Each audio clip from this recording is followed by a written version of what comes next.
झुरु रे झुरु झुरु रे झुरु झुरु झुरु निमिया मोरिया ननवा थारे ना ओही बीच लाली माई के चुनरिया हो चुनरिया लहरे ना। दोस्तों नमस्ते, आप लोग को बता देना चाहते हैं पवन सिंह ऑफिशियल बैनर तले बने एक गाना माई के लहरे चुनरिया जो कि पावर स्टार पवन सिंह गाए हैं, जो कि बिल्कुल शानदार और पुराने अंदाज में लेके आए हैं हमारे पावर स्टार इस बार ये सॉन्ग, जो कि देख के आपको लाजवाब लगेगा और दिल को बहुत सुकून लगेगा।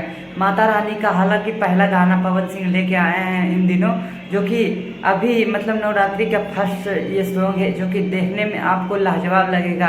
हालांकि इसमें काम करने वाली एक्ट्रेस चांदनी सिंह को लिया गया है, जो कि अच्छे तरीक़ा से अभिनय की है और अच्छा तरीक़ा से इसका बैकग्राउंड भी लिया गया है। इसमें एक्टिंग भी बहुत अच्छा तरीक़ा से किया गया है। आप लोग जाइएगा और पवन सिंह ऑफिशियल देखिएगा, ये गाना आप लोग को खूब दिल झुमा देगा। ऐसा गाना सोच भी नहीं सकते, ऐसा गाना पावर स्टार लेके आए हैं, जो कि रायसेन फॉल से निकलने के बाद ये पहला सॉन्ग है पावर स्टार का, जो कि आपको देखने को दिल को खुशी मिलेगा होगा।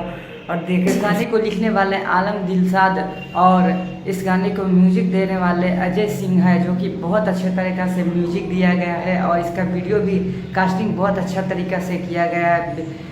विभांशु सिंह जो इसका मतलब वीडियोग्राफी है, जो कि अच्छे तरह के अच्छे क्वालिफाई करके वीडियो बनाया गया है। आप लोग को देखिएगा, दिल को खुशी मिलेगा और बहुत अच्छे तरीक़ा से बनाया गया है। आप लोग कृपया जाइए और देखिए अच्छे तरीक़ा से, बहुत अच्छा लगेगा आपको।